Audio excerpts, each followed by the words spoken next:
வசனமே தேவ பிரசனமே நம்மை தேடி வந்திடுமே வசனமே. Praise the Lord. கீழ்ப்படிதலை குறித்து இந்த வாரம் ஃபுல்லா ஆண்டவர் நமக்கு கற்றுக் கொடுத்துட்டு இருக்கிறாங்க. இன்னைக்கும் கூட அதுல ஒன்ன பார்க்க போகிறோம்.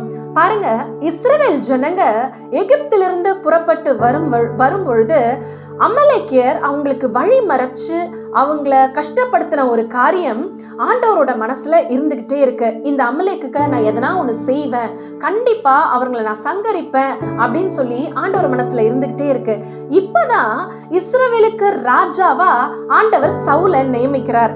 சவுலை நியமிச்சு கொஞ்ச நாள்லயே சாமுவேல் தீர்க்கதரிசி மூலமா சவுல் கிட்ட சொல்றாரு, இஸ்ரவேல் ஜனங்களுக்கு இந்த அமலேக் செய்த காரியத்தை நான் என் மனசுல வச்சிட்டு இருக்கேன், இதனால நீங்க போய் இந்த அமலேக்க நீங்க அழிக்கணும், அவங்கள ஃபுல்லா அழிச்சு ஸ்திரீகள், புருஷர்கள், விலங்குகள் அதுல ஒண்ணு கூட விடாம எல்லாத்தையும் அழிக்கணும் அப்படின்னு சொல்லி சாமுவேல் தீர்க்கதரிசி மூலியமா சவுல் ராஜாவுக்கு சொல்லி அனுப்புறாரு. அதே போல சவுலும் என்ன செய்யறாரு இந்த காரியங்கள் எல்லாம் 1 சாமுவேல் 15ஆம் அதிகாரத்துல பார்க்கிறோம். அப்போ எல்லாத்தையும் அழிச்சிட்டு கடைசியா என்ன பண்றாரு, சில காரியங்களை சவுலால அழிக்கிறதுக்கு மனசு வரல. 15ஆம் அதிகாரம் 9ஆம் வசனத்துல சவுலும் ஜனங்களும் ஆகாகையும் ஆடு மாடுகளில் முதல் தரமானவைகளையும் 2ஆம் தரமானவைகளையும் ஆட்டுக்குட்டிகளையும் நலமான எல்லாவற்றையும் அழித்து போட மனதில்லாமல் தப்ப வைத்து அற்பமானவைகளும் உதவாதவைகளுமான சகல வஸ்துக்களையும் முற்றிலுமாய் அழித்து போட்டான்னு சொல்லி பார்க்கிறோம். அவருக்கு நல்லதா தோன்றதுன எல்லாத்தையும் எடுத்து வச்சுட்டு நல்லதில்லாததெல்லாம் அழிச்சிட்டாருன்னு சொல்லி பார்க்கிறோம். இது ஆண்டவருடைய பார்வைக்கு ரொம்ப வெசனமா இருந்ததுங்க. சாமுவேல் தீர்க்கதரிசியை கூப்பிட்டு சொல்றாரு, சவுல ராஜாவாக்குனதுக்கே நான் ரொம்ப கஷ்டப்படுறேன், இந்த மாதிரி சவுல் நல்லதெல்லாம் எடுத்து வச்சுட்டு மத்ததெல்லாம் அழிச்சிட்டான், நான் எல்லாத்தையும் அழிக்க சொல்லி சொன்னனே அப்படின்னு சொல்லும் பொழுது சாமுவேல் தீர்க்கதரிசி சவுலை பார்த்து கேட்கிறார். அதற்கு சவுல் சொல்றாரு, ஆண்டவருக்கு பலி செலுத்துறதுக்காக தான் நானும் என் ஜனங்களும் நல்லதெல்லாத்தையும் எடுத்து வச்சுட்டோம், நான் ஆண்டவர் சொன்னதை தான் கேட்டேன் அப்படின்னு சொல்லி சவுல் சொல்றாரு.